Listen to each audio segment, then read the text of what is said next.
6 start करते हैं जी। Kaif 1 FR1 का मेरे सामने आप लोगों की असेसमेंट खुली हुई है। कैसा हुआ टेस्ट, कैसी हुई असेसमेंट? मुनासिब हो गई। ये जो बच्चे बैठे हैं इन्होंने टेस्ट दिया हुआ है, बाकी तो माशाल्लाह पीछे खड़े हैं, ठीक है। बाकी कोई फ्रॉडिया तो नहीं ना बैठा हुआ है? चेक कर लो।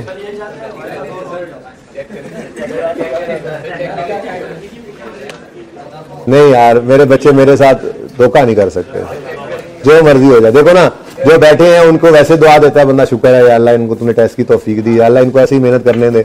और जो खड़े हो जाते हैं उनके लिए तो रात को भी याद आ जाती है दुआ करनी, या अल्लाह उनको भी हिदायत दे देगा, या अल्लाह उनको भी हिदायत दे दे। अल्लाह वो तो अपने माँ बाप को भी नहीं सोच रहे, अपने उस्ताद की मेहनत को भी नहीं सोच रहे, या अल्लाह तू ही उनको कोई हिदायत दे दे।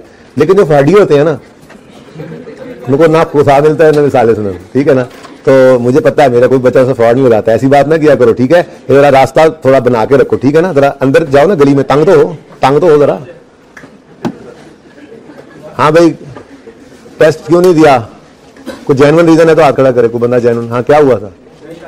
ये कुछ हमारी अपनी शादी से ऐसे रुक जानी है।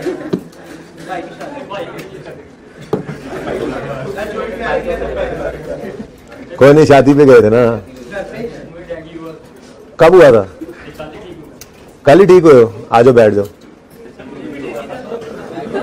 डेंगू वाले बैठ जाओ भाई। और कोई कोविड वाला भी है, वो भी बैठ जाए। अच्छा जी, चले बस। यार ये क्या कैमरे के आगे तुम्हारा सर आया है ना? कैमरे के आगे ऐसे ना, यहां से लेके यहां तक तलवार लगा देनी है। जिसका भी सर आए हो भाई, टीए साहब आने वाले मौजूद मेहमानों को फरमाते रहें कि अगर टेस्ट नहीं दिया हुआ तो वहीं खड़े रहें, ठीक है। और रास्ता प्लीज बना दें, और आने वालों को ये बताते रहें, चेक मत करें, ये सब सच्चे बच्चे हैं, कोई झूठ नहीं बोलता। और ये सब इंशाल्लाह पास होने वाले हैं, जो खड़े हैं, जो बैठे हैं टेस्ट दिया वो भी। अच्छा जी, चलें वापस आए, बस बहुत हो गया। सुने असेसमेंट अटेम्प्ट की, ये बच्चे बैठे हैं, इनकी बात कर रहा हूं। सारी असेसमेंट अटेम्प्ट की, ओके। हर क्वेश्चन ट्राई किया, पूरी फाइट की। कितने बच्चों को लगता है कि हम 32 नंबर ले लेंगे कम अज कम? यार तो बहुत ज्यादा है, माशाल्लाह, जबरदस्त। देखते हैं, अब देखते हैं। अच्छा प्लीज बस भाई, उकाब और कबूतर ये 2 MCQs थे, कर लिए थे।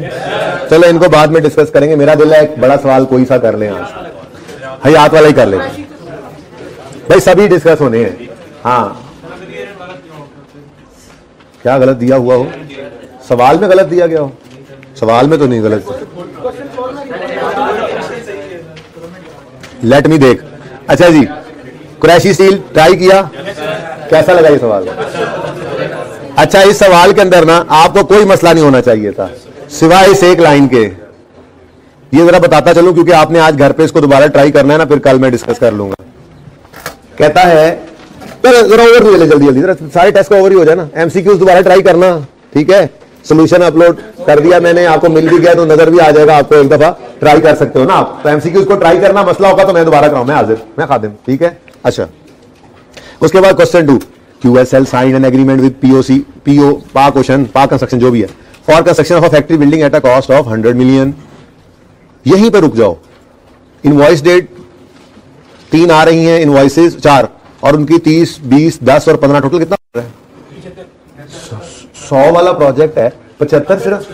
अच्छा, ओके। यानी के अगर आप 2011 के अंदर ही सब कुछ 31 दिसंबर 2010 में करना था सब कुछ, ठीक है। तो ओहो, किधर गया? तो 31 दिसंबर 2010 तक ये शायद कंप्लीट नहीं हुआ। जब कंप्लीट, अच्छा जब भी था, बहरहाल इसका मतलब ईयर एंड बीच में आ रहा था ना। ईयर एंड आ रहा था तो आपको इंटरेस्ट एक्सपेंस को भी रोकना था, स्पेसिफिक का इनकम को भी रोकना था, इन्वेस्टमेंट को ईयर एंड पे, और जनरल लोन, हाँ यानी हर चीज में रुक जाना था ईयर एंड पे, ठीक है ना। चलो पढ़ते हैं। It was agreed that factory would be ready for use from 1 जनवरी 11। इसका मतलब ये 31 दिसंबर 10 पे जाके कहीं कंप्लीट होगी, ऐसे ही है, तभी रेडी टू यूज होगी ना 1 जनवरी 11 पे। अब रिक्वायरमेंट थी compute cost of capital work in progress, वाजिबा, ठीक है, in accordance with the requirements of IFRS as of, on होना चाहिए था, एज ऑन 30 जून 2010। तो 30 जून 2010 पे हमें कॉस्ट चाहिए कैपिटल वर्क इन प्रोग्रेस का। रिक्वायरमेंट ही बता रही है कि वर्क इन प्रोग्रेस है, ठीक है। अच्छा, कॉस्ट है तो फिर कंस्ट्रक्शन कॉस्ट ने भी आना था और बोरिंग कॉस्ट भी, तो वो वर्किंग में हमने काम करना था। ठीक है जी, 30 जून 10 पे। अच्छा जी, अब कॉन्ट्रैक्ट किया है 1 जुलाई 9 पे और पता नहीं काम किस दिन शुरू हुआ, यहीं पे लिखा होगा, वैसे अगर ना लिखा हो तो फिर यही डेट बनेगी। On 1 July 9 contract was signed.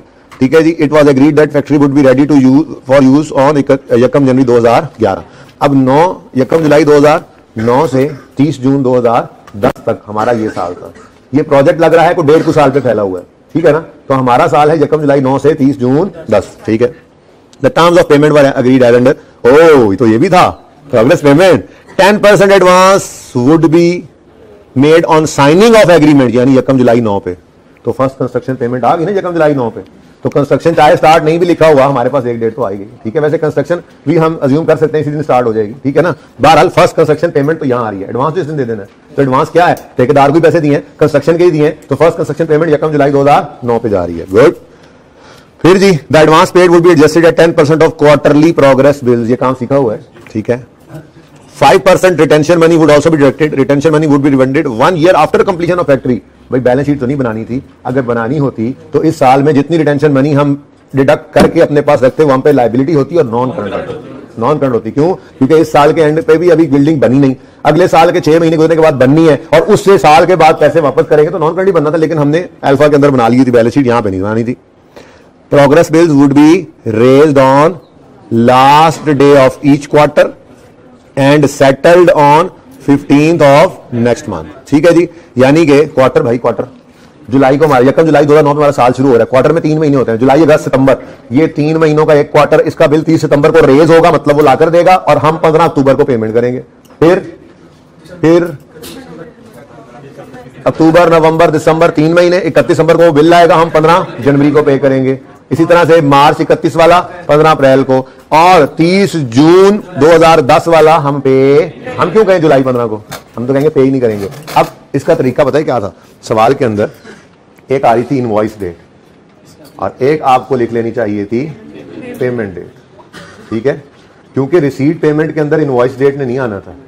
ठीक है, हाँ हम बड़ी तफसील से कर चुके हैं, हमारी 23 में ना हमने कुछ ज्यादा ही टाइम लगा दिया हुआ है। ठीक है ना, सब कुछ ही आना चाहिए था, लेकिन ये अल्टीमेट सवाल था, इससे मुश्किल क्या कर सकते हैं। ठीक है, तो आपने यहां पे लिख लेना था ऐसे, अक्टूबर 15 2009, फिर जनवरी 16 15 क्यों भाई, हाँ सॉरी जनवरी 15 2010, ये मैं कहना चाहता था असल में। फिर अप्रैल, भाई अप्रैल 15 2010, और यहां पे चलो लिख लो जुलाई 15 2000, क्योंकि आपका रिसीट पेमेंट बनना था इस डेट के हिसाब से। ठीक है, लेकिन एसिड के अंदर कॉस्ट आती है बिल डेट के हिसाब से, यानी जब कंस्ट्रक्शन कॉस्ट ऐड करनी थी तो ये सारी ही ऐड करनी थी। और CWIP ग्रॉस बिल से डेबिट होता है, ये भी बताया हुआ था। ये एडिट उठाकर आपने कॉस्ट ऑफ CWIP में ऊपर लिख लेना था और फिर बोरिंग कॉस्ट की बात बाद में चलनी थी। ठीक है ना, सही है। अगली बात, this is gross bill, this is gross bill. इसका 10% एडवांस कटना है, कितना बना 3, 5% रिटेंशन मनी है, 5% ही है ना, 5% 1.5, और नेट बिल जी 25 पॉइंट। अब इधर देखो, लेट मी टेक लाल वाला marker, net bill is paid on this date and gross bill is received on this date. यही हुआ, ये 30 सितंबर को 30 का बिल भेजता है, हम उसमें से ये पैसे डिडक्ट करके 15 दिन बाद उसको बुलाते हैं और ये पेमेंट कर देते हैं। ठीक है, और बात समझ गए, ये काम सब सही किया था। चलो ये तो कर ही लेना था आपने, असल इसमें आप परेशान हुए होंगे।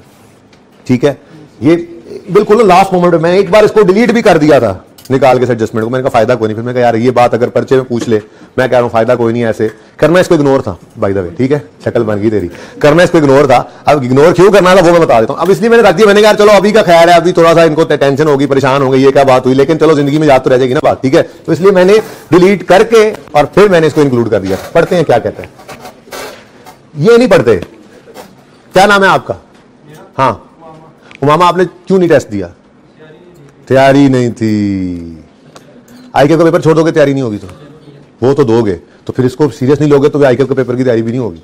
तो उमामा जो है वो इंट्रो के अंदर जब था तो ये एसी लेकर आया था। जब एसी घर लेकर आया था उमामा, तो उसके साथ उमैर भाई हमारे जो हैं, मेरा मोबाइल लेकर आए हैं, ले आए, कोई बात नहीं। उमैर भाई को उन्होंने साथ लिया कि चलो उमैर भाई जरा मेरी हेल्प कर दो, जज़ाकल्लाह, मेरी हेल्प कर दो, और हम ना ये एसी अंदर पहुंचा देते हैं, ऊपर वाले फ्लोर पे लेके जाना है। आउटर यूनिट पकड़ा हुआ था दोनों भाइयों ने, उमामा और उमैर भाई ने, यू एंड यू ने।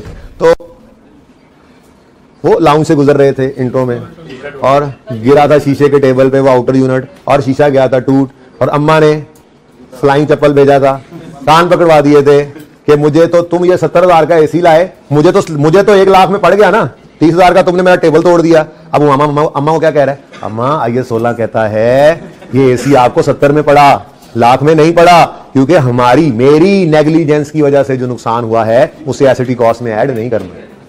याद आया कुछ? ये कुछ ऐसी ही बात थी, ये कुछ ऐसी ही बात थी, ठीक है। ऑन 30 अप्रैल 2010 टेस्ट दिया हुआ तुमने पठान टेस्ट दिया हुआ है? हाँ, अच्छा ठीक है। ऑन 30 अप्रैल 2010 हमारे साल में 2 महीने खत्म होने से पहले, जब साल खत्म होने वाला था, an invoice of 15 lakh was raised by contractor for damages sustain on the site on account of बारिशें। उसने भेजा जनाब मेरी बारिशें बड़ी हुई हैं, बड़ा नुकसान हो गया है, आप मेरा ये नुकसान भरे। हमारी नेग्लिजेंस नहीं, उसकी तो है ना। अब हम आपस में लड़ाई करेंगे, ठीक है। अगर सारे उसको पड़ गए तो वैसे ही कुछ नहीं है, कुछ भी नहीं है, 1 रुपया जेब से निकलना। और अगर लड़ाई में कुछ वो जीत जाए और हम कुछ पे भी करते हैं तो वो हमारा एक्सपेंस है, एसिडी कॉस्ट में ऐड नहीं हो सकता। बात समझे हैं? तो कहते हैं आफ्टर लड़ाई QSL finally agreed to make additional payment of 1 million to compensate the contractor. The amount paid on 15 May. It is expected that 75% of payment would be recovered from insurance company. ये सारी कहानी को क्या करना था? Ignore. इसके साथ यूं करके लिखे IG नोरी। ये क्या करना था? इग्नोर। भाई देखो, नेग्लिजेंस हमारी है या उसकी है तो नेग्लिजेंस, ठीक है। बारिशें आई थी तो वो सीमेंट कवर कर लेते, क्यों बाहर पड़ा रहने दिया, क्यों एहतियात नहीं की? अब बारिशों से नुकसान हो गया है तो वो नुकसान एसिडी कॉस्ट में ऐड नहीं हो सकता। अब नुकसान तो नुकसान है, अगर सारे के सारे हमें पे करने पड़ जाए तो हमारा नुकसान है, हम एक्सपेंसेस में उसको लिखेंगे, हमारा नुकसान हो गया, ठीक है। लेकिन वो एसिडी कॉस्ट में ऐड नहीं हो सकता कि हम उसको एसिड कॉस्ट में ऐड करके डेफिसिट करते रहे। यही तो असल कॉन्सेप्ट था कि नेग्लिजेंस की, एसिड के लिए जरूरी खर्चा था, ये बारिशों में डैमेज करवाओ जरूरी था, ये एसिड काबिल इस्तेमाल लाने के लिए जरूरी खर्चा है, ये नहीं है जरूरी खर्चा, एसिड कॉस्ट में ऐड मत करो। अगली बहस तो बात की है, हमने एसिड रिसीट पेमेंट भी नहीं लेंगे, हमने एसिड कंस्ट्रक्शन से रिलेटेड नहीं ना रहा बेटा, ये हमने एसिड की कॉस्ट निकालनी थी, ठीक है। प्रॉफिट लॉस बना रहे होते तो ये 1 मिलियन का एक्सपेंस आता हमारा। इंश्योरेंस वालों से आ रहा है तो हम 75% को रिसीवेबल बुक करते और 25% को हम एक्सपेंस बनाते, जैसे कोई लॉस होता है वो, ठीक है। Okay, it's fine. आगे क्या है? आगे कुछ भी नहीं है। चंदा कॉस्ट ही नहीं ले रहे हम कॉस्ट ही नहीं ले रहे। जब हम एक चीज खर्चा ले ही नहीं रहे तो उसकी कंपनसेशन को हम क्यों लें? आप ये कह रहे हो ना कि हम वो इंश्योरेंस वाली बात कर लें, पैसे आ रहे हैं, और भाई जो पैसे आ रहे हैं तो लॉस कम कर देगा प्रॉफिट एंड लॉस में। अगर 10 लाख हमने पे किया कंस्ट्रक्शन वाले को, 7,50,000 इंश्योरेंस वालों ने दे दिया, तो हमारा 2.5 लाख एक्सपेंस है एक्सपेंस ही ना। तो एक्सपेंस इधर लाए हैं हम, ना ही उसकी रीइंबर्समेंट हम यहाँ ला रहे हैं, अलग कहानी है। एसिडी कॉस्ट में ऐड करना कहानी होगी बस। क्यों मैंने लम्हा पा लिया जी? हाँ भाई वो बात तो खत्म हो गई है, तो वो तो आगे तो चलने दो, हमें अभी इक्विटी का तो मैंने नाम ही नहीं लिया। हद होगी यार भाई, वो बात क्लियर है सबको। अब आगे बढ़े। The cost of project has been finance through following sources. Issue of right shares amounted to 15 million on यकम सितंबर 9। पहली पेमेंट कब की थी? यकम जुलाई 2009। ऐसे ही की था ना, एडवांस पे किया था। अब पहले दिन तो राइट इश्यू भी नहीं आया था, फिर बैंक लोन ऑफ 25 यकम दिसंबर को आया, तो कोई बात नहीं है, बताया तो था ज़बानी कि पहले ही दिन जनरल लोन से पेमेंट कर दो, यकम जुलाई को जनरल लोन से पेमेंट होगी, ठीक है। अच्छा, अब एक मसला थोड़ा सा आना था जो मैंने बताया था, बारहा बताया था क्लास के अंदर, कि जब आपने कमेंसमेंट की डेट लिखनी है ना, लेटर ऑफ, आपने लिखना है loan receive, specific loan receive, work started, first payment. अब फर्स्ट पेमेंट तो यकम जुलाई को है, फिर वर्क स्टार्टेड अज्यूम करो यकम जुलाई को है, लेकिन ये कल सवाल करवा दूंगा अगर आपको जरूरत है, ठीक है। लेकिन लोन रिसीव्ड हुआ यकम दिसंबर को, तो लेटर क्या है? यकम दिसंबर। अब अगर आप लेटर से इस रिसीट पेमेंट को बनाते हो तो गड़बड़ है। गड़बड़ क्यों है? पहली पेमेंट तो 1 जुलाई को हो रही है जनरल लोन से, तो यहां पर ये वाहिद सवाल था जिसके अंदर हमारा रिसीट पेमेंट जो है वो लेटर से नहीं बन सकता था, वरना हमेशा लेटर से बन जाता था। ठीक है, तो हमने इसको 1 जुलाई से ही बनाना था। ठीक है, लेटर से नहीं बनाना था। ओके, क्लियर है ये बात? एंजॉयड? ये बात की थी मैंने, नहीं की थी मैंने कहा था एक सवाल आएगा आपकी जिंदगियों में, वो दिन इसी दिन से डराता था आपको। ठीक है, होश करो होश करो, तुम लोगों ने टेस्ट ही नहीं दिया, किसी की तैयारी नहीं है, किसी की तबीयत खराब है। बड़ी मेहरबानी, सैल्यूट करता हूं मैं आपकी इस एफर्ट को जो आपने घर पे सॉल्व किया। ठीक है जी, खड़े रहो। Cost of project has been finance through, इधर देखो, राइट इशू आया, स्पेसिफिक लोन है और जनरल लोन एक ही था, कोई मसला नहीं था इसके अंदर। ये सवाल आप कोशिश करके आपने कर लेना। ठीक है, कॉस्ट ऑफ CWIP है, लाइफ नहीं दी, डेप्रिसिएशन भी कर लेते हैं। लाइव दी भी, लाइव हो ही नहीं सकती थी, अगर दे भी देता तो डेप्रिसिएशन नहीं हो सकता था भाई, ये अभी वर्क इन प्रोग्रेस है। हाँ भाई, दूसरा सवाल मुझे उम्मीद है कल करके आओगे। कल मेरे टीए सबसे पहले बाहर ये होमवर्क चेक करेंगे। असेसमेंट 1 क्वेश्चन नंबर QSL, ये सबके और बगैर सोल्यूशन देखे इंशाल्लाह करेंगे, और 18 नंबर का सवाल इंशाल्लाह सही करेंगे आप। मुझे जरूरत नहीं पड़ेगी करवाने की, जरूरत पड़ेगी तो मैं 10 बार करवाने के लिए तैयार हूं, मसला नहीं है, लेकिन फायदा नहीं है बेटा मैं करवा दूं तो बातें 2-4 डिस्कस कर ली, सुन ली, सोल्यूशन देखे बगैर एक ईमानदारी वाली ट्राई दोबारा कर देना। ठीक है ना, हमने ICAP के लिए तैयारी करनी, नहीं होगा मसला होगा, कुछ सूरत में मुझे महसूस हुआ कि नहीं मसला हो रहा है तो मैं आप लोगों के साथ उसको दोबारा सॉल्व कर लूंगा। ठीक है, और जबरदस्त सवाल, दिस वॉज द, नहीं वो साइंटिफिक फार्मूला आगे की कहानी है ये। ठीक है ना, ये एडवांस वर्जन है। ओके, ये मेरे हिसाब से सबसे जबरदस्त सवाल था। आसान था, यही पास करने वाला। आई थिंक कि हयात वाला सवाल आसान है। अच्छा भाई देखो, पास होना चाहिए। ठीक है ना, जिसका 40% से कम मार्क्स आने हैं ना उसको भी सजा मिलनी है रिजल्ट वाले दिन, और आप लोगों ने उस दिन भी खड़ा होना है क्योंकि आपका तो 0%। क्या ख्याल है? ठीक है, ज़हनी तौर पे तैयार रहो। आज मैं बिल्कुल गुस्से में हूं, सुबह वाली क्लास में भी पूरे 1.5 घंटे बच्चे, 1 घंटा 15 मिनट बच्चे खड़े रहे हैं। चलो जी, फिर सुपर पाइप आपको इतना अच्छा लगा है तो इसको होमवर्क में करो, फिर हयात इंडस्ट्रीज को सॉल्व कर लेते हैं। अच्छा, वो मतलब कि कल पे ले जाते हैं, मैं हयात वाला सवाल अभी करवा देता हूं, 2 में से एक ही हो सकता है, टाइम इतना नहीं है कि मैं दोनों कर सकूं, और अगर मैं ये करवा दूं सुपर पाइप तो हयात इंडस्ट्रीज हो नहीं सकेगा। कोई एक है, बता दो कौन सा करना। याद करवाना, डिस्क्लोजर्स भी पढ़ाने हैं, फिर जब नोट पूरा बन जाएगा ना, IAS 16 के डिस्क्लोजर्स रीड करवाने रहते हैं, जब सामने आ जाएंगे तो सिर्फ अंग्रेजी पढ़ते जाने, वो सामने नजर आते जाएंगे। ओके, तो assessment 1 question number super pipe limited है, SPL यही नाम है ना? क्या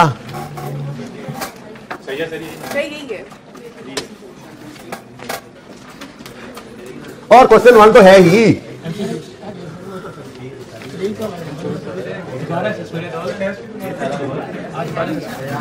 चलो अब हयात इंडस्ट्रीज करते हैं। ठीक है, अगर टाइम बच गया एंड पे लेट से तो मैं सुपर पाइप भी डिस्कस कर लूंगा। ठीक है ना, चलो। Following information pertains to PPE of Hayat industries limited HIL for the year ended 30 June 2020। Year end 30 June 20 है, balances as on 30 June 19 given है। कौन से? ओपनिंग बैलेंसेज गिवन है। अल्लाह के बंदो, इतनी मौज वाला सवाल कहां से ढूंढोगे ऐसा सवाल? और खलो जा इन अकॉर्डेंस विद खालिद जी के standards prepare a note on PPE for inclusion in HIL financial statements for the ended 30 जून 2000। भाई नोट बनाना है 30 जून 2020 के लिए, तैयार हैं? ये 30 जून 20 की इंफॉर्मेशन है। मैं चाह रहा हूं कि नहीं सारा सवाल तो नहीं आना, बस ठीक है, फिर 1 बाय 1 ही चलते हैं। फिर ये नजर ना आए से बेहतर है इसको करते रहेंगे जी। नोट है, 1 साल का नोट है, और लैंड है, बिल्डिंग है, प्लांट है, व्हीकल है। तो फटाफट सोल्यूशन दोबारा करेंगे, सब बच्चे फॉर्मेट बनाएंगे साथ साथ। हरी आप पूरा सवाल करेंगे क्योंकि फिर इसी से ही इंशाल्लाह हम डिस्क्लोजर्स करेंगे। मुश्किल तो हो रही होगी, लिखने में तो तंगी हो रही होगी, तो टेस्ट भी दे लेना था।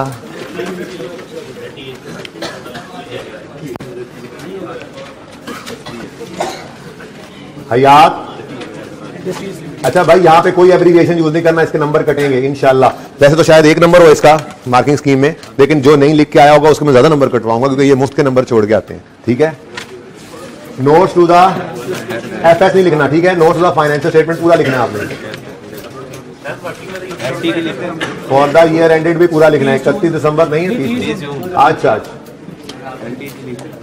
30 जून 2020। बेटा कोई बात नहीं है, अल्लाह से मांगो दिल की रोशनी।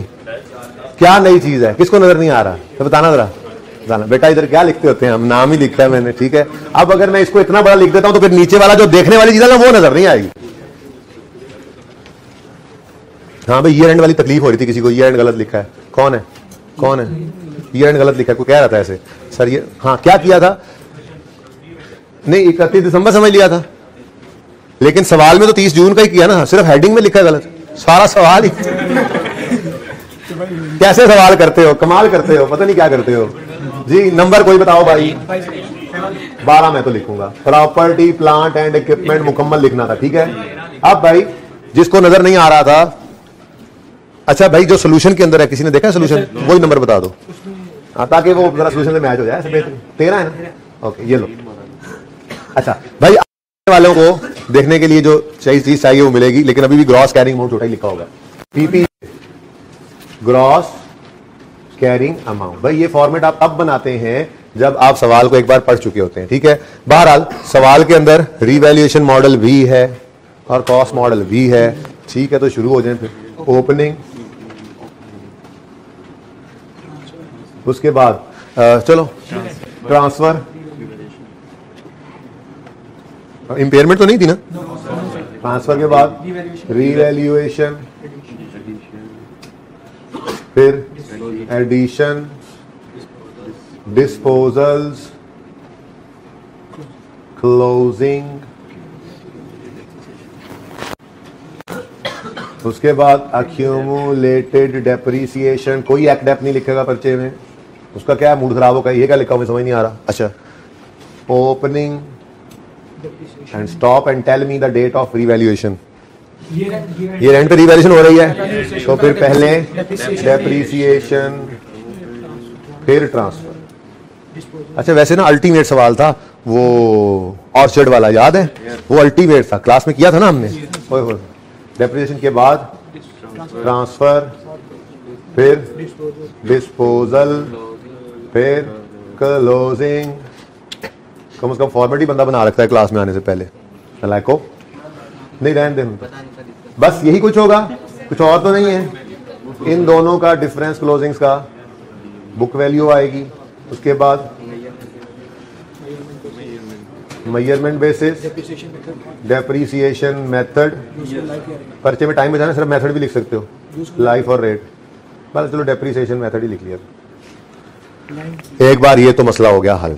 अब अगला मसला, मेरे लिए सबसे मुश्किल काम फॉर्मेट बनाना होता है, ठीक है। तो मैं सब बड़ी मुश्किल घड़ी से गुजर रहा हूँ क्लास की, ठीक है। लैंड है, बिल्डिंग है, प्लांट है, व्हीकल है, कोई नई शायद नहीं आई।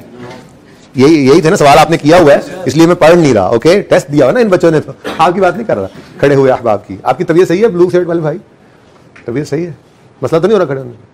गुड जी। क्या साथ वाला कह रहा है क्या देंदा, क्या मैं कह रहा बिठा देना सी। ओके जी, लैंड,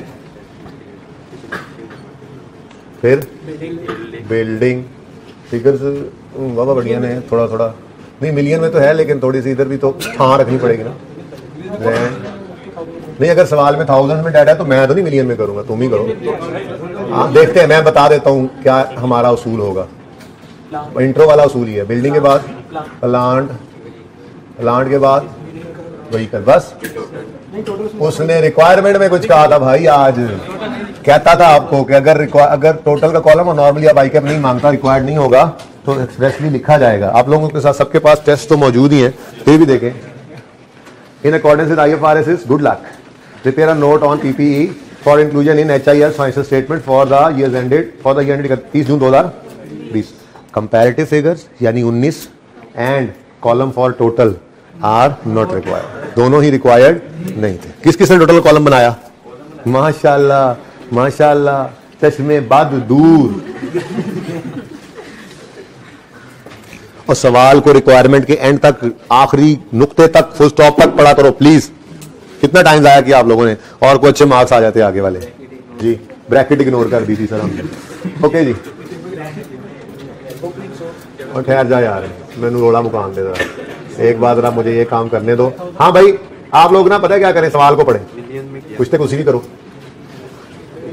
एनी देर से काबू ही ना आना, आगे वर्किंग्स है जरा ज्यादा, तो फिर मैं जरा वर्किंग्स ओपन कर लूंगा ना साथ ही। ये मेरी लाइंस हैं। ओके, खे क्या होता है? ओके होता है। खे, खे मतलब मिट्टी, खे मिट्टी, धूल, इसी को खे कहते हैं ना। ये चीज मेरे अजीज, आज खुली डुली जगह मुझे वर्किंग, टोटल कॉलम नहीं है ना, बड़ी खुशी हो रही है मुझे। और जिन बच्चों ने बनाया है मुझे उन पे ना बड़ा गुस्सा आ रहा है सच्ची मुझे। अच्छा आप देखो भाई, बच्चों का सवाल आता है सब नोट कब बनेगा? मैंने जवाब दिया था हमेशा बनेंगे, सब नोट्स हमेशा बनेंगे। जब नोट मांगेगा सब नोट्स बनेंगे। आगे जरूरत की बात है, रीवैल्यूएशन है तो उसके 3 है, और उसके अलावा कोई चीज आ जाए तो उसकी मूवमेंट। ठीक है। ओ CWI भी भूल गए? अच्छा, तो यहाँ पे सब नोट्स बना लेंगे हम। 12.1 में हम अंग्रेजी मारेंगे थोड़ी सी, फिर 12.2 में हैड देयर बीन 13 है, पहले मैंने 12 लिखा था ना। 13.1 13.2 हैड देयर बीन नो, इसके लिए हमें जो है 2 अंग्रेजी की लाइनें और 1 2 3 ये जगह छोड़नी पड़ेगी। फिर मूवमेंट इन रीवैल्यूएशन,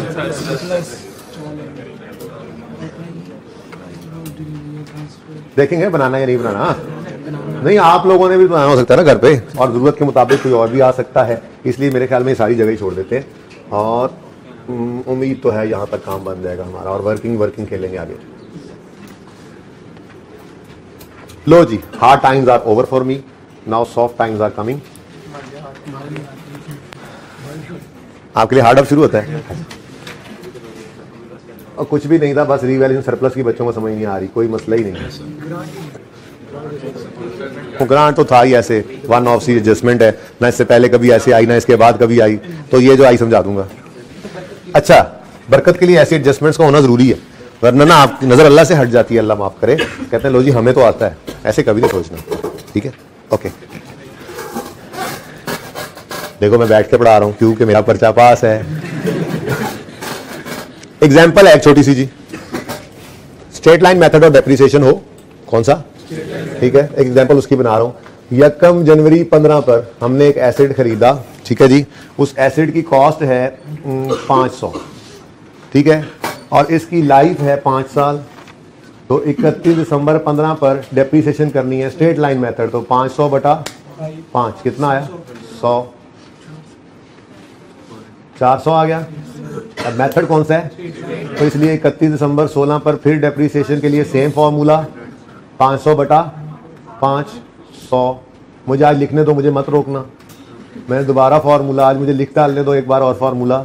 31 दिसंबर संतरा पर डेप्रिसिएशन, मौसम आ गया ना। सरगोदा के कौन कौन है? सरगोदा के, हाँ, संतरों का। यार तू बैठ जा यार, उस्ताद तू बैठ जा यार, तेरी मेहरबानी यार, तू उधर चलो।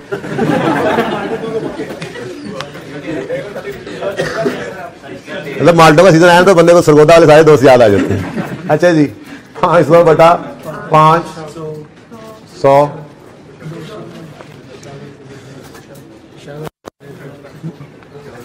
माल्टा ही ना बना दूं तुम्हें, मैं देख लेना, बैठना मत अब।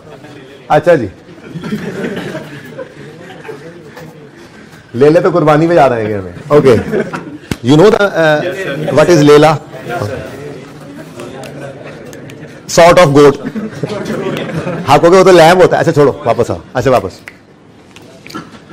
स्ट्रेट लाइन मेथड है, हर साल कॉस्ट को ओरिजिनल लाइफ से डिवाइड करते हैं, 100 की डिडक्शन आ रही है। ठीक है, मैं कहता हूं एक और काम भी हो सकता है, ऐसा कर लो, ठीक है, पहले साल तो यही करना है, ऐसा कर लो, इंट्रो की बात है ये, वैसे इंट्रो की रिवीजन है, आप 400 यानी बुक वैल्यू को रिमेनिंग लाइफ पे डिवाइड करो, आंसर वुड बी सेम।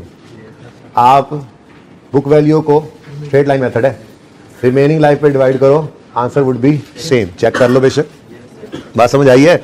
यानी कंक्लूजन क्या ड्रॉ करेंगे, छोटी सी एग्जांपल को नोट करके हम बाद में, पहले सुन तो लो, पहले मेनू तो बना दो कंक्लूजन, कोई 10 बार चेंज होना है इसलिए सुन लो। कंक्लूजन क्या ड्रॉ करेंगे, आसान अंग्रेजी आप लिखेंगे ना, रिफाइंड वर्जन, कि स्ट्रेट लाइन मेथड ऑफ डेप्शन हो तो चाहे कॉस्ट को डिवाइड करो ओरिजिनल लाइफ से या बुक वैल्यू को डिवाइड करो रिमेनिंग लाइफ से, आंसर होता है सेम टू सेम। ठीक है जी, तो लिखो in straight line method, in SLM या अंडर SLM, जो भी लिख लो, अंडर मैंने SLM बोला तू स्ट्रेट लाइन लिख रहा है पूरा यार उस्ताद। Under SLM, under straight line method, ठीक है। Depreciation expense would be same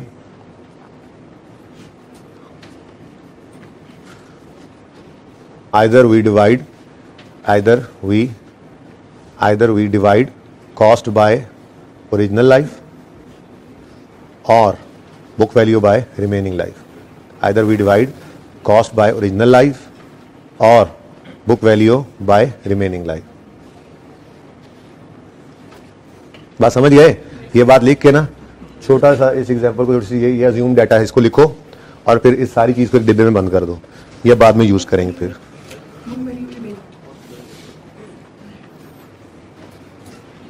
कौन कौन थक गया है? मुझे खड़े रहे और बाकी बैठ जाए, सारे बैठ जाओ यार, मुझे क्या मिलना है ऐसे सजाएं दे दे के। कुछ हंसते हुए आ रहे हैं, आप चेक करें उनकी गैरत का लेवल। वहीं पे बैठो, वहीं पे जहां पे जगह मिले, यहां पे जाओ। अब इधर कहां बैठोगे?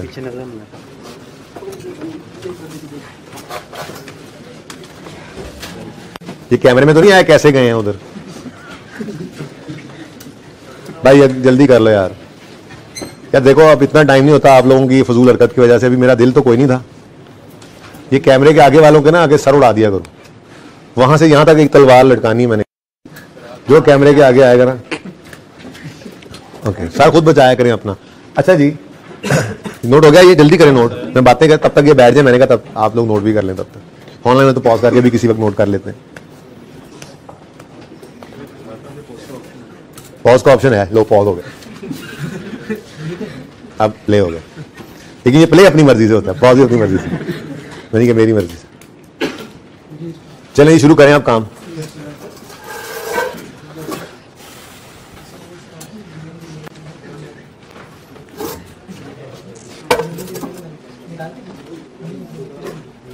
अच्छा जी अब आ जाए इधर। ये 30 जून 2010 की डिटेल्स गिवन है। लैंड है, बिल्डिंग है, प्लांट है और व्हीकल है। मेरे ख्याल में तो लैंड बिल्डिंग को पहले पढ़ा देते हैं, ठीक है। तो लैंड ओपनिंग ये 30 जून 10 का मतलब यकम जुलाई, 30 जून सॉरी 19 का मतलब यकम जुलाई 19 भी है। और हमारा नोट 30 जून 20 का है, तो ओपनिंग बैलेंस यकम जुलाई 19 को ही हमें चाहिए, ठीक है। तो यकम जुलाई 19 के बैलेंसेस अवेलेबल हैं। 1 लाख लैंड की कॉस्ट है या रीवैल्यूड अमाउंट है। हमने तो लड़ाई खत्म की, हमने ग्रॉस कैरिंग अमाउंट लिखी हुई है। कॉस्ट भी इसी में आ जाती है, रीवैल्यूड अमाउंट भी इसी में। कितना है जी लैंड? 100 जो यहां पे लिखा हुआ है, जो यहां पे लिखा हुआ है। 1-2 चीजें मिलियन में है मैं मानता हूं, लेकिन बाकी सारा डाटा थाउजेंड्स में है, थाउजेंड्स में ही करेंगे, ठीक है जी। 100,000, ठीक है जी। उसके बाद डेप्रिसिएशन, ये तो होता ही नहीं है। मैं तो यूं करता हूं मेरे ख्याल से कि लैंड ही लगाते हैं, लैंड, ठीक है। ये तो एप्लीकेबल ही नहीं है ना लैंड, ओके। तो क्लोजिंग क्या आ गया? 0। लेकिन अभी इसको ना क्लोज करो, हो सकता है फिर रीवैल्यू हो रहा हो इस साल, हो रहा है। चलो कर लेंगे, कोई नहीं। इसके साथ भी पहले मैं तो कहता हूँ लैंड को ही देख लेंगे, बिल्डिंग की तरफ बाद में जाते हैं, ठीक है। चलो वर्किंग में, वर्किंग 1 डेट, डिस्क्रिप्शन,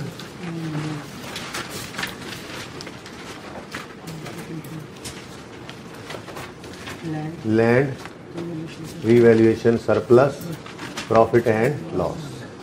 अब ऐसा कभी हुआ ही नहीं था कि पहले रीवैल्यूएशन हो और वो बैलेंस दे दे। सवाल पहली दफा ऐसा आया, ठीक है। तो स्टार लगाया उसने, और स्टार लगा के क्या कहता है जी? An amount of 12 million had been charge to profit और loss upon previous revolution revaluation. Previous revaluation कब हुई? No idea. Date of previous revaluation was missing. लेकिन इतना पता लग गया कि जो पिछली रीवैल्यूएशन हुई थी उस पे लैंड के ऊपर हमें क्या आया था? 12 मिलियन का loss. 12 million had been charge to profit और लॉस। आपको पता है प्रॉफिट एंड लॉस में तो लॉस ही जाता है, और चार्ज का लफ्ज भी बता रहा है कि ये एक एक्सपेंस आया था, यानी रीवैल्यूएशन लॉस है। ये क्या है जी? Revaluation loss. कितने बच्चों को पता लग गया था कि ये रीवैल्यूएशन लॉस है? अब तो पता सबको लग गया होगा, ठीक है। इधर क्यों नहीं लिखा इसने? क्योंकि यहाँ ऊपर ना हेडिंग इसने रीवैल्यूएशन सरप्लस की दे दी थी, तो वहां पर नेगेटिव लिखने की वजह यहाँ भी लिख दो नेगेटिव, बच्चे को समझ लग जाएगी। बहरहाल रीवैल्यूएशन लॉस कितना है जी? 12। कितना है? 12। अब हम इस वक्त मौजूद हैं 1 जुलाई 2019 में, ठीक है। और हमारे पास इस दिन की होती है, आपको पता है, बुक वैल्यू। वो अलग बात है कि लैंड की बुक वैल्यू उसकी कॉस्ट ही है, क्योंकि डेप्शन तो होती नहीं है, ठीक है। तो बुक वैल्यू इस वक्त कितनी पड़ी है? 1 लाख, ठीक है। लेकिन साथ ही अगली बात भी, यार 1000 में कर रहे हैं, अच्छा। साथ ही अगली बात, कोई रीवैल्यूएशन सरप्लस इसका पड़ा है? लॉस पड़ा है, प्रॉफिट एंड लॉस, यस, ठीक है। लेकिन कोई मसला नहीं है इसका, तो लॉस वगैरह कहीं लेकर ही नहीं जाना होता हमने। डेप्रिसिएशन जो नहीं है लैंड की, जितना होगा, ये जितना आया था ये उतना ही पड़ा है। नीचे वाले की प्लानिंग भी कर लेना, ओके, ठीक है। क्या तक को मसला? अब on 30 June 20, revalued amount of land and building were assessed by समझदार कंसल्टेंट एट 120 एंड 35 रिस्पेक्टिवली। यानी 120 क्या है? लैंड की रीवैल्यूड अमाउंट और 35 बिल्डिंग की। अब 30 जून 20 तक लाना है तो डेप्रीशिएट करेंगे पहले। हाँ चलो, मुझे अब लिख तो लेने दो। डेप्रीसिएशन तो इसकी होनी नहीं है, तो यहां से भी कुछ एडजस्टमेंट नहीं होगी, ठीक है ना। तो अच्छा लिख देता हूँ मैं।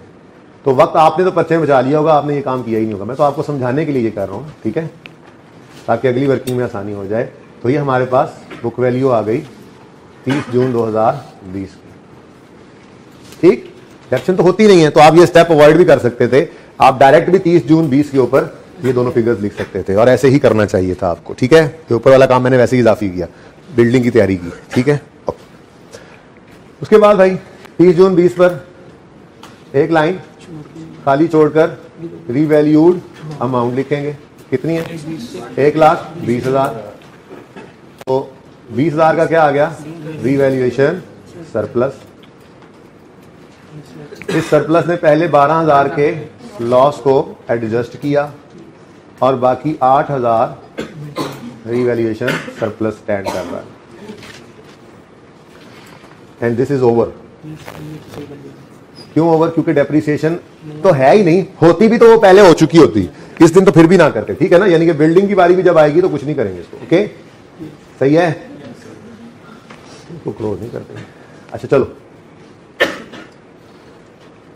अब ये एग्जाम्पल बड़ी गलत जगह पे नोट होगी, लेकिन आप सबने नोट कर लिया ना, तो अच्छी बात है। नेक्स्ट वर्किंग 2 बिल्डिंग के लिए कर लेते हैं। तो date, description, building, revaluation, surplus, profit and loss.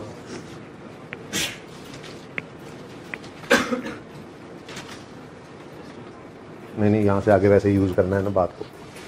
अच्छा, अब ऐसे ही भाई building, land is over, land को खत्म कर दें, यहां पे भी ले आए।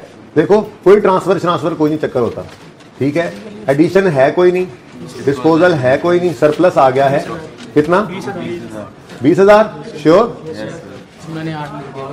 20,000 एंट्री, एसेट डेबिट 20,000। रुको, अभी क्या इधर भी चलो, फिर कहानी देख ही लें पूरी। Opening balance arose during the year, transferred या एडजस्टेड, हम यूं लिखा करते थे, ठीक है ना। और क्लोजिंग बैलेंस।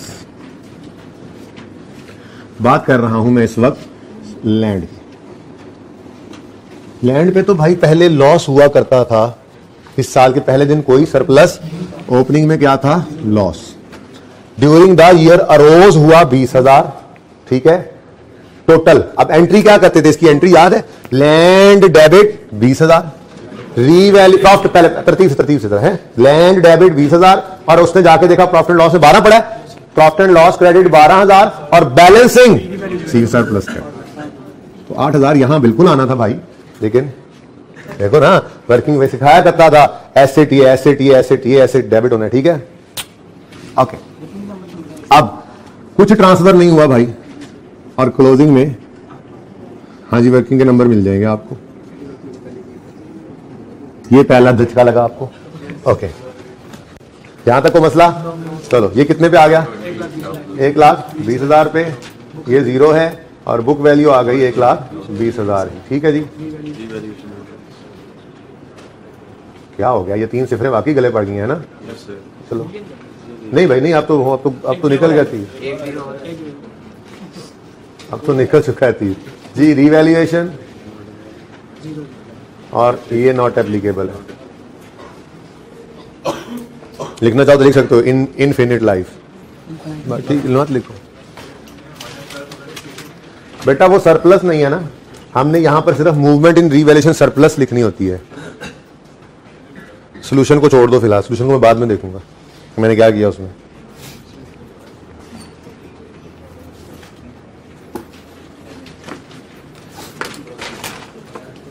क्लोजिंग 8,000 आ रहा है ना, ये ज्यादा आसान है। असल में सॉल्यूशन के अंदर गालिबन मैंने यूं किया हुआ है -6,000 जमा -12,000 जमा 20,000 माइनस एडजस्टमेंट के साथ करके 12,000 और फिर 8 ही आया। तो ये ज्यादा इजी नहीं है, ऐसे कर लो, सॉल्यूशन के अंदर बदल लो उसको। भाई सही है, ये बात समझ आई है। सॉल्यूशन मैंने क्या किया हुआ है, मैंने यहां पे लिखा है जी लॉस पड़ा था 12,000 का और रोज ड्यूरिंग द ईयर 20,000 हुआ, ऐसे ही है। और फिर ये 12 के लॉस को एडजस्ट करने के बाद 8,000 बच गया। ठीक है, ट्रांसफर तो कुछ हुआ नहीं प्रॉफिट एंड लॉस में। ठीक है, तो ये बड़ा कंफ्यूजिंग सा हो जाता है, ये ज्यादा बेहतर है। हम सिर्फ रीवैल्यूएशन सरप्लस को देखा करेंगे। इधर ओपनिंग में सरप्लस पड़ा है या नहीं पड़ा, ठीक है ना। तो ओपनिंग में सरप्लस नहीं पड़ा था, 0 लिख दो, ये ज्यादा इजी है। क्लियर है, सही है। चलो ओके जी, अब बिल्डिंग की तरफ तशरीफ लाएं जरा इधर, मेरे पानी पीते पीते।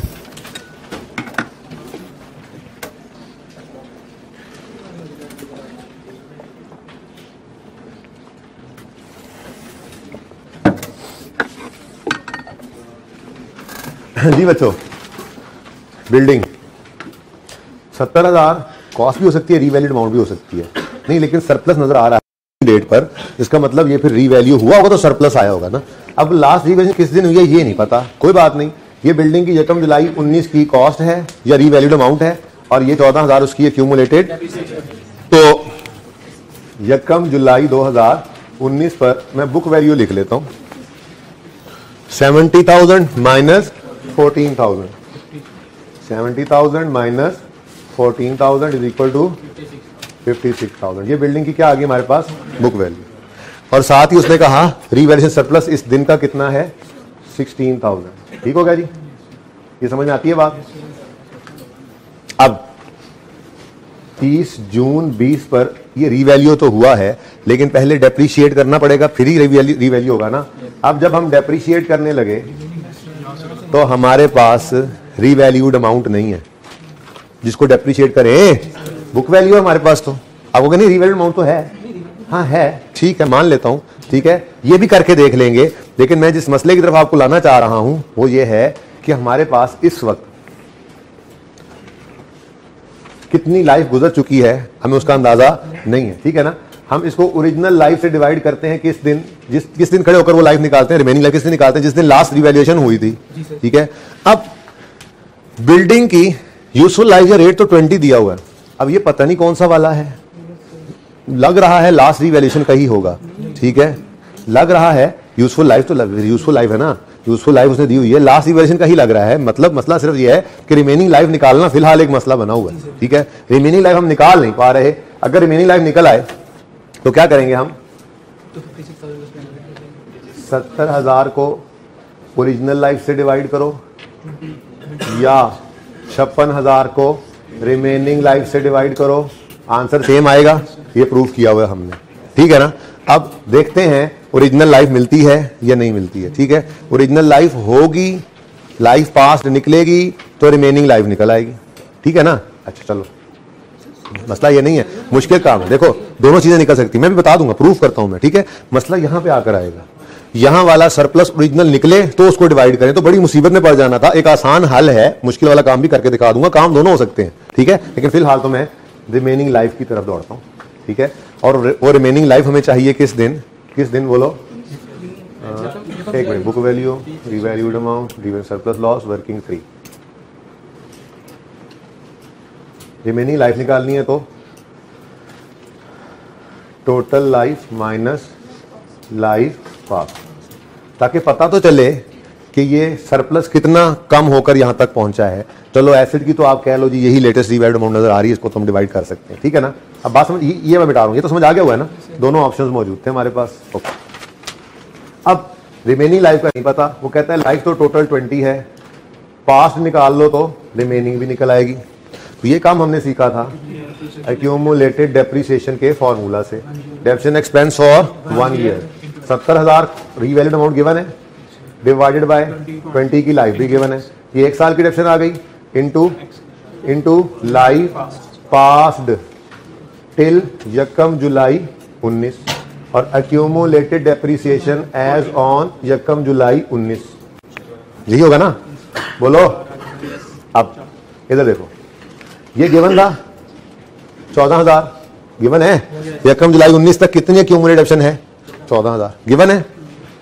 70,000 बटा 20 करो, 3500 गिवन है। अब हमारे पास मसला क्या सिर्फ रह गया, लाइफ पास्ड टिल यकम जुलाई 19, ठीक है। इसको सॉल्व कर लो तो लाइफ पास्ड आ रही है आपके पास, लाइफ पास्ड है 14,000 बटा 3500, ये 3500 मल्टीप्लाई हो रहा है ना, इधर जाके डिवाइड हो जाएगा। आंसर इज 4 ईयर्स, ठीक है जी। अब टोटल 20 गिवन है, 4 गुजर गए तो रिमेनिंग ये रिक्वायर्ड थी हमें। अब देखो इधर देखना, इधर 70,000 को आप डिवाइड करो 20 से या 56,000 को डिवाइड करो 16 से, दोनों का आंसर मुझे बताओ क्या आता है। 3500 ही आएगा, ये 3500 ही आएगा। मसला ये नहीं था, मसला तो यहां पे था। क्या असल में सरप्लस था कितना, जिसको कम करते करते 4 साल में 16 पे पहुंचाया है। 4 साल ऐसे डेप्रिशिएट होता होता 56 पे पहुंचा 70 से। और बोलो वो मुश्किल, बहुत मुश्किल में पड़ जाओगे। शायद निकल तो आए वो भी, लेकिन मुश्किल प्रॉब्लम समझ आई है। एसिड 70,000 4 साल पहले रिवैल्यूड अमाउंट है, रिवैल्यू हुआ था 70,000 पे गया था और 70 से कम होते होते होते होते 56 पे आ गए। तो बोलो ये 70 सवाल में गिवन था, ठीक है। 70 से 56 पे आया, ये 14 भी गिवन था, लेकिन ये 16 कहां से कम होके 16 पे आया, ये गिवन। तो इसलिए फिर मुझे ये वाला काम करना पड़ा, ठीक है। और ले लेता हूं मैं, ले एक हाथ में भी चल दे दिया जी। इसलिए मैं क्या करूंगा, मैं बजाय इसके कि ओरिजिनल कॉस्ट से एक को डिवाइड करूं और दूसरे के लिए रिमेनिंग की तरफ जाऊं, दोनों जगह फॉर्मूला ये लगा लेता हूं। क्या स्ट्रेट लाइन मेथड है, कॉस्ट को डिवाइड करो ओरिजिनल लाइफ से या बुक वैल्यू को डिवाइड करो रिमेनिंग लाइफ से, आंसर तो सेम ही होता है। अब इसका आंसर आ गया और इसकी हेल्प से मुझे 16,000 को भी 16 पे डिवाइड करने का मौका मिल गया, ठीक है जी। ये भी तो उसकी बुक वैल्यू ही थी सरप्लस की। तो बोलो कितना आता है। अच्छा वैसे मैं बता देता हूं, असल में 1000 निकलने के बाद तो पता लग गया ना कि असल में 20,000 था। असल में सरप्लस 20,000 रहा होगा, हर साल 1000 कम होता 16 पे आया हुआ था 4 साल में। ऐसे ही ये कॉस्ट 70,000 थी, 35 करते हुए ये कहां पे 5600 पे पहुंची। और ठीक है, समझ रहे हो ना। लेकिन ये बात तो अब पता लगी, पर्चे में तो परेशान हो जाते हैं हम कि यार ये 16 भी तो कम हो, ये 16 पे पहुंचा है तो कहां कहीं से तो पहुंचा ही है ना। ये 70 तो उसने दे दिया था कि 70 से कम हुआ 14 और 56 पे आ गया, ठीक है। ये 16 कितने से कम होकर पहुंचा है यहां तक वो पता नहीं था। तो भाई उसका फिर आसान हल ये है, स्ट्रेट लाइन मेथड था। स्ट्रेट लाइन पे कॉस्ट को डिवाइड करो ओरिजिनल लाइफ पे या बुक वैल्यू को डिवाइड करो रिमेनिंग लाइफ पे। हमने प्रूव किया आंसर सेम होता है। आपने यहां भी प्रूव कर लिया, आंसर तो सेम ही आया 3500। अब इसकी मुझे ओरिजिनल सरप्लस जिस दिन आया था वो पता नहीं था, तो इसलिए आसानी हो गई, 16 बटा 16 कर दिया, 16,000 बटा 16 कर दिया, ठीक है। और सही है तो फिर तब देखते बेटा, फिर सवाल ये थोड़ा ही होता, ठीक है ना। फिर सवाल बदलता ना, वो फिर डाटा उस हिसाब से देता। हर जगह पे अच्छी तो नहीं ना फिट हो सकती, ठीक है जी। इसने इस सवाल को इस हिसाब से बनाया, इस हिसाब से ये हो सके जी। तो 30 जून 2020 पर बुक वैल्यू बता दो। हाँ जी 52,500, 52,500 कहो और ये 15,000, ठीक है सही है। ये समझ आ गया ना। तो रिड्यूसिंग बैलेंस का सवाल जब आएगा बेटा वो फिर उस हिसाब से डाटा देगा, डिफरेंट होगा सवाल, इधर नहीं फिट कर सकते उसको जी। सही है यहाँ पे। अब उसके बाद भाई अपना पुराना काम, एक लैंड छड्डो, आगे तो कुछ भी नहीं है। इतना आसान सवाल था ये, रिवैल्यूड अमाउंट। तो इंट्रो ने जान नहीं छोड़ी, ये इंट्रो थी, इंट्रो प्लस FAR1। आपकी तो क्लास का नाम भी है इंट्रो प्लस FAR1। अच्छा दूसरी का तो है, ठीक है। अच्छा आप लोग तो 6 महीने में इंट्रो पढ़ के आए हो, आप लोगों को तो ये मसला होने ही नहीं चाहिए था। गलती बना ही लेने जी। रिवैल्यूड अमाउंट बताओ ना, करो है?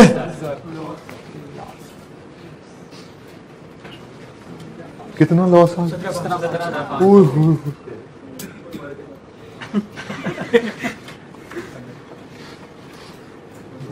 सारी खुशियां गई और 2500 के काम अभी भी बाकी, चले गए प्रॉफिट एंड लॉस में।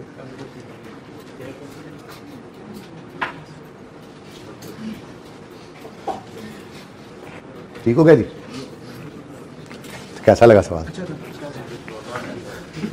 जी?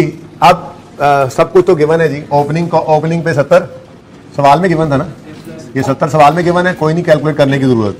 और इधर 14 सवाल में गिवन है, सब कुछ सवाल में गिवन था। ठीक है, सब कुछ सवाल में गिवन है। उसके बाद जनाब ये डेप्रीसिएशन करो पहले। 3500 की डेप्रीसिएशन आ गई। ठीक है, अब रिवैल्यूएशन होगी तो ये सारे का सारा ट्रांसफर होगा। 17,500 ट्रांसफर हुआ और रिवैल्यूएशन लॉस। हाँ भाई ये वाला भाई साहब इधर ये 17,500 एसेट में से ये नहीं माइनस किया, फिर यहाँ पे ये कर लिया था तो वहां पे क्या डेथ पड़ गई थी। तो 17,500 ट्रांसफर करके लॉस भी इतना ही आया। ये कोइंसिडेंस है भाई, this is just a coincidence. सिफर जी 35,000। और भाई यहां पर तो जीरो ही होना है क्योंकि ईयर एंड पे रिवैल्यूएशन हो रही है जी। हाँ भाई लो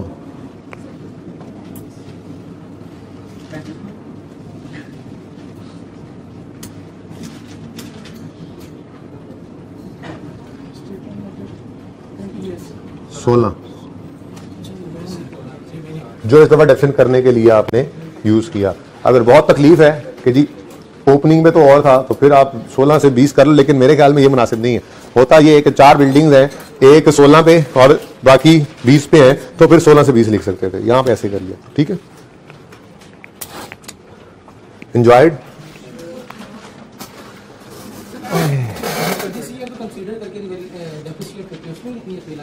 क्या? हाँ हाँ जी, ऐसे ही होता है, ऐसे ही बताया होगा।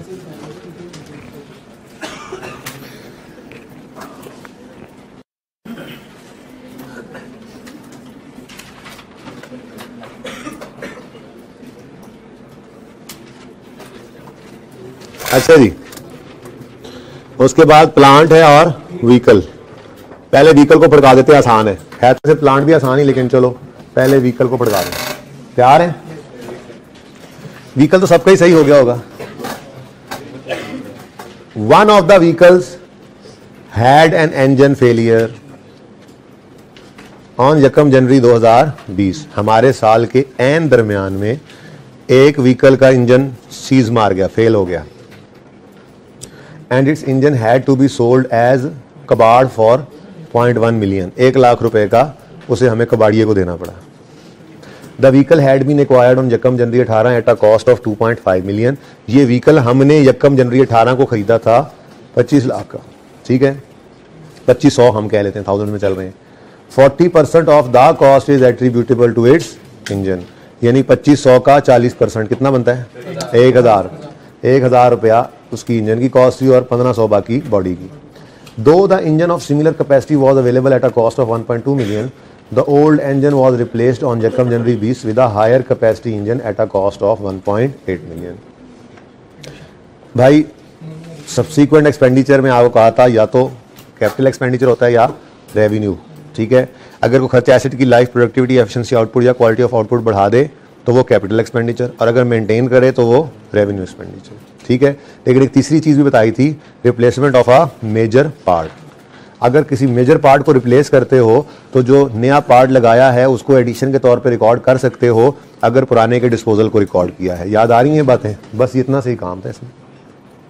पुराने जाने वाले मतलब सीज होने वाले, फारिग होने वाले इंजन को डिस्पोज कर दो और नए को 1800 पे रिकॉर्ड कर दो। 1.2 को जस्ट इग्नोर करना था। नहीं लगाया 1.2 वाला इंजन तो उसको क्या कह रहे हो? ठीक है, नया लगाया तो नए को एडिशन करोगे। ठीक है, चलें फिर करें शुरू काम। चलो, तो ये बड़ा सिंपल था। अगर बातों को सिंपल ही रखते तो लेकिन आप लोगों की तो आदत है सिंपल चीज़ के बारे में भी कहते हो पता नहीं इसके पीछे क्या है, बात असल बात क्या है हमें वो समझ नहीं आ रही। वर्किंग 4 आ गई भाई, ये वर्किंग के रेफरेंस तो दे लेना फिर जो फिगर आ रही है ना जहाँ जहाँ से, ठीक है। ओके मैं एंट्री कर देता हूँ एक्यूमुलेटेड डेप्रिसिएशन, बल्कि एंट्री क्या टाइम ज़ाया होगा, वर्किंग करते हैं, ठीक है। हमने यकम, ये गाड़ी कब खरीदी थी, यकम जनवरी 18 पे, ठीक है। तो ये इंजन भी साथ ही आया होगा ना उसके, ठीक है, थोड़ा 6 महीने बाद आया हो इंजन, ये 6 महीने पहले आ गया हो, गाड़ी के अंदर ही लग के आया उन्हें। तो यकम जनवरी 18 पे हमने ये इंजन खरीदा, ठीक है। कॉस्ट थी इसकी 2500 का 40%,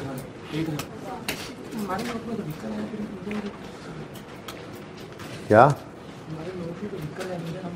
हाँ तो व्हीकल में से ही इंजन निकाल के इंजन ऐड कर देना है। अच्छा अच्छा अच्छा अच्छा जी। उसके बाद 30 जून 18 आया पहली दफ़ा, तो 1000 को डेप्रीशिएट करना है। और ऊपर देखा जाकर तो व्हीकल पर रिड्यूसिंग बैलेंस मेथड है 20%, ठीक है जी। रिड्यूसिंग बैलेंस मेथड 20%, ठीक है। तो 1000 इंटू 20% इंटू 6/12 कितना आ गया 100 बुक वैल्यू। ये 30 जून 18 की है, हमें तो मकसद 30 जून 19 से होगा ना, ठीक है, अभी तो रहने दो। तो 30 जून 19 आया, डेप्रीसिएशन करेंगे 900 पर 20%, 180, 720 की बुक वैल्यू आ गई, ठीक है जी। ये 30 जून 19 है और इसका मतलब यकम जुलाई 19 भी होता है, ये इसलिए लिखा कि डेप्रीसिएशन भी तो निकालनी है इसकी, ठीक है। अब यकम जनवरी 20 या 31 दिसंबर 19 एक ही बात है, चलो मैं अभी 31 दिसंबर 19 ही लिख लेता हूँ। डेप्रीसिएशन करेंगे अब 720 को 20%, लेकिन 6/12 जी 600 614 मुझे लगा 648 आंसर आ गया जी। डेट ऑफ सेल की बुक वैल्यू आ गई, लेकिन हम तो एसेट अकाउंट में से कॉस्ट निकालेंगे। ये रिवर्स मॉडल नहीं, कॉस्ट मॉडल वाला है जी। इंट्रो शुरू हो गई, ठीक है। तो देखो ना, इंट्रो भी तो पड़ी थी इस 20 नंबर में, ये तो मुफ्त के नंबर थे, ठीक है। लेकिन अब ये भी ना सही की हो तो फिर अब मैं क्या कर सकता हूँ, 1000 में से 648 माइनस करो 352, कैसे बोलते हो बाना जी। हाँ भाई, स्टेप 1 एसेट अकाउंट को क्रेडिट करो, एसेट की कॉस्ट, यार रीवेल्ड अमाउंट नहीं है, क्यों स्टन हो गए, इतनी आसान बात थी तो समझ नहीं आई। ओके, व्हीकल है व्हीकल, चलो जी व्हीकल ओपनिंग बाद में लिखते हैं, अब जब जो निकाल दिया वो तो लिखने, ठीक है जी। 1000 से एसेट अकाउंट की कॉस्ट निकल गई 1000 ही, मैंने 1000 लिखने की नाकाम कोशिश की थी, लेट मी ट्राई अगेन 1000, ठीक है जी। और इसकी एक्यूमुलेटेड डेप्रीसिएशन 352, एसेट अकाउंट को क्रेडिट किया एसेट की कॉस्ट से, एक्यूमुलेटेड अकाउंट को डेबिट किया उसकी एक्यूमुलेटेड से। ये दोनों फिगर्स वर्किंग 4 में निकाली हुई हैं आपने, वर्किंग 4 क्लियर, सही है। अच्छा अब अगली बात सुनो, स्क्रैप में बेचा 0.1 मिलियन का बेचा, गेन आया लॉस आया, हमारी बला से जाए बाढ़ में, हमें क्या, बस ठीक है, नोट की हद तक काम हो गया है। हाँ इनकम स्टेटमेंट बना रहे होते तो एंट्री पूरी करते, गेन लॉस भी निकालते, ठीक है, लॉस ही है। अच्छा नेक्स्ट, अब जो नया वाला इंजन आया है वो यकम जनवरी 18 को ही आ गया 1.8 यानी 1800 का, यार इसको एडिशन में ले लो 1800, तो बेटा वो तो बेच दिया ना, वो तो बेच दिया, ये देखो ये बेचा है हमने, ये बेच दिया, एसेट अकाउंट से कॉस्ट निकली किसको, मेरे चांद पूरी कॉस्ट उसकी माइनस कर दी है, जहां से हमने उसकी पूरी अकोमोडेशन माइनस कर दी है। एंट्री करते होते याद हो अगर आपको, इसकी एंट्री होती थी एक्यूमुलेटेड डेप्रीसिएशन डेबिट 352 से और एसेट क्रेडिट 1000 से। ये 2 स्टेप्स ही हम करते हैं ना नोट में, तो बाकी तो फिर कैश आया, ठीक है, और लॉस ही आया, ठीक है।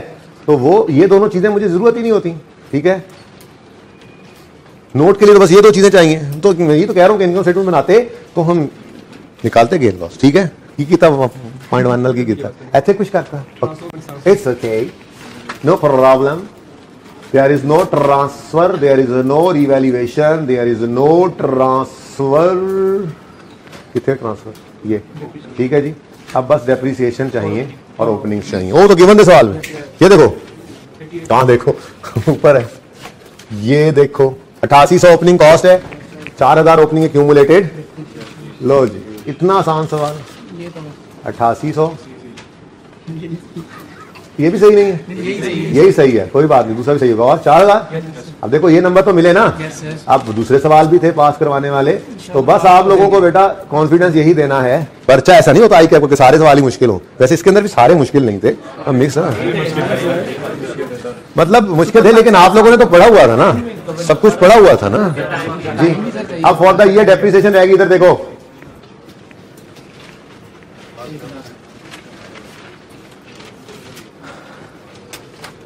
वर्किंग 5 यहां कर लेते हैं। डेप्रिसिएशन एक्सपेंस व्हीकल का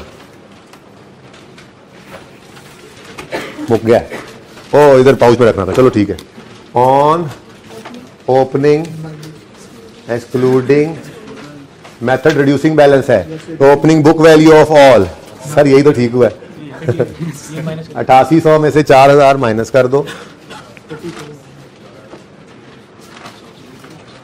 माइनस 4000, ये आ गई जी opening book value of all assets minus opening book value of disposals, यानी इनको ने जान नहीं छोड़ी, इंटू 20%। जी बोलो,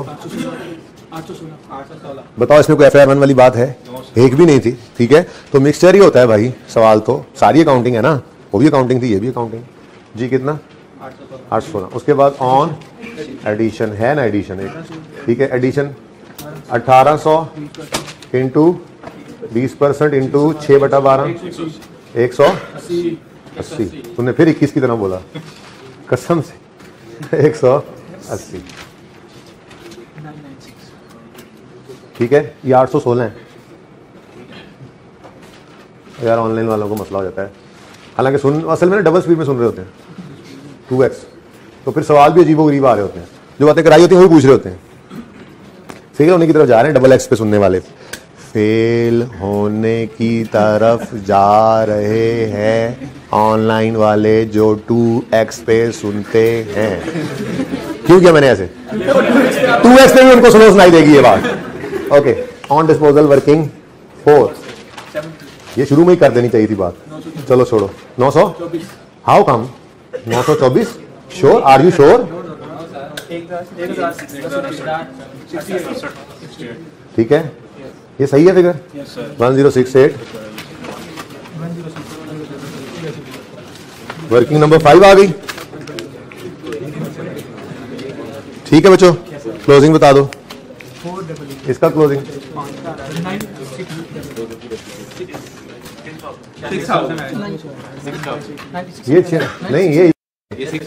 6,000 कैसे? 8800 में 1800 ऐड हुआ और एक, तो वो जो पता नहीं क्या कर रहे थे, दीवाने को बात कर रहे थे जी।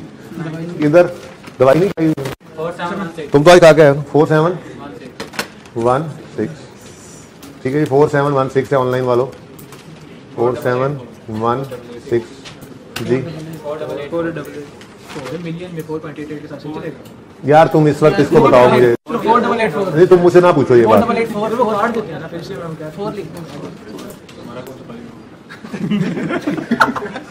सवाल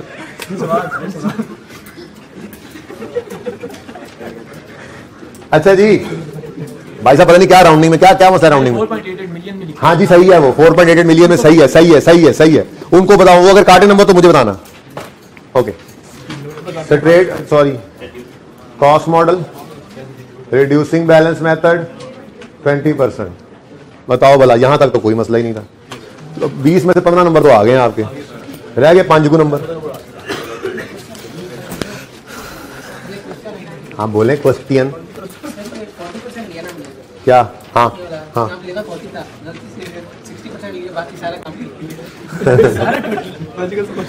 ना, लेकिन मिलनी चाहिए थोड़ी बहुत ग्रेस, तो आपको वर्किंग सारी हुई पड़ी है। टीए सुनते रहते हैं ना, वही टेस्ट की डिस्कशन में आप सुना करें इन बातों को। देखें यहाँ पे बच्चे ने 2500 की बजाय 60% से मल्टीप्लाई किया, तो यहाँ पे आ गया 1500, तो ये गलत हो गया। अब आगे इसने कैलकुलेशन की, अगर इस पूरी वर्किंग का एक नंबर है तो आधा इसको मिल जाए। फिर यहां से वो गलत वाली फिगर उठाकर बच्चा यहां पे लेकर गया, तो कॉन्सेप्ट ठीक था, सिर्फ एक कैलकुलेशन गलत थी, उसने वही वाली कॉस्ट निकाली है, यहाँ का 0.5 यहाँ पे इसको मिलेगा, और उस गलत डेप्रिसिएशन की फिगर, गलत कॉस्ट से जो फिगर निकली है उसको यहाँ माइनस किया तो 0.5 यहाँ पे मिलेगा। गलती पे गलती के नंबर नहीं कटते। ओके, इसलिए कोई भी फेल नहीं होगा इंशाल्लाह। सब एतमाद से चलने वाले बच्चे हैं, एतमाद से चलते हैं, उन्हें पता है कुछ भी नहीं होने वाला, टेंशन नहीं है। ओके, लास्ट एडजस्टमेंट है, टाइम भी मुक गया है। Setting up of a new plant was commenced on 1 July 19 and substantially completed on 29 फरवरी 2020। ये कॉन्सेप्ट मैंने आपको दिया था MCQs में। सब्सटेंशियली कंप्लीट तो मतलब कंप्लीट, ठीक है। अब कमेंसमेंट हम कर रहे हैं 1 जुलाई और सिजेशन कर रहे हैं, ये मैंने क्यों डायरेक्टली लिख दिया, वो कौन लिखे आप भाई, बड़े हो गए आप, ठीक है। आप कहोगे यदि स्पेसिफिक लोन हो तब, मैंने कहा हाँ कहा तुमने ठीक, इस सवाल में तो सिर्फ एग्जिस्टिंग रनिंग फाइनेंस यूज हुआ, तो फिर कमेंसमेंट से हमें कोई लेना देना नहीं, ये लिख के काटा, ठीक है। और हमें तो कमेंसमेंट की बजाय डेट ऑफ पेमेंट से गर्ज हो जाएगी, ठीक है। तो डेट ऑफ पेमेंट से 29 फरवरी, ठीक है, समझ गए बात। चलो अच्छा, अब plant was available for use on 1 अप्रैल 20, अप्रैल मई जून 3 महीने डेप्रिशिएट करना है, एक तो ये ध्यान में रखना। And immediately put into use, ठीक है। Useful life of plant was 10 साल। Details of cost incur are as under, first payment, second payment, third payment, fourth payment. अब फोर्थ पेमेंट जो है वो 31 जुलाई को हो रही है, तो क्या करें, कॉस्ट इनकर्ड की डिटेल है, कॉस्ट इनकर हो चुकी है। बिल ये 12,000 वाला भी तशरीफ ला चुका है भाई, बिल 29 फरवरी 2020 वाला, चलो हमारे साल में ही था, 30 जून के अंदर था, ये सारे बिल हमारे साल में आ गए हैं क्योंकि कॉस्ट इनकर हो चुकी है। हाँ, उनकी पेमेंट बाद में हो रही है, तो भाई पेमेंट से हमें क्या लेना देना, हम तो इस वक्त cost of capital work in progress निकालने में इंटरेस्टेड हैं, ठीक है। तो वर्किंग नंबर 6 यहां पे कर लेते हैं, कॉस्ट ऑफ, बल्कि वर्क इन प्रोग्रेस नहीं रहा, वो तो कंप्लीट भी हो गया हमारे साथ। हाँ, तो कॉस्ट ऑफ न्यू प्लांट, जी बेटा क्या हमारे साल के बाद आ रहा है, details of cost incurred are as, ये कॉस्ट इनकर हो चुकी हैं, ये तो सिर्फ पेमेंट की डेट है, क्या है जी, पेमेंट की डेट है, ठीक है। सबसे पहली वाली लाइन भी सवाल की पढ़ो, पहली लाइन में उसने क्या लिखा था, following information is pertains to PPE for the year 20, और उसके बाद फिर उसने कहा कि ये डिटेल्स ऑफ कॉस्ट हैं जो इनकर्ड हैं, कॉस्ट इनकर हो चुकी है। ये बेटा यहाँ पे बिल की डेट नहीं लिखी हुई, यहाँ पे पेमेंट की डेट लिखी हुई है, ठीक है।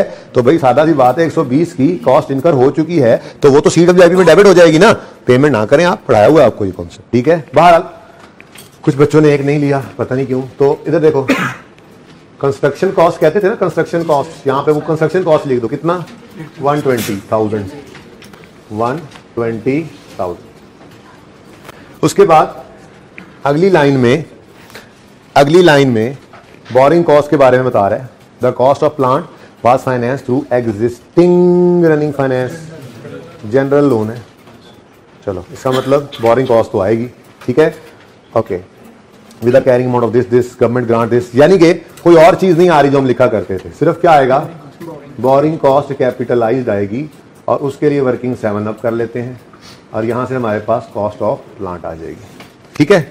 अब वर्किंग 7 के लिए मैं उधर की बजाय इधर जगह पे कर लूं, अगर कोई एतराज तो नहीं है।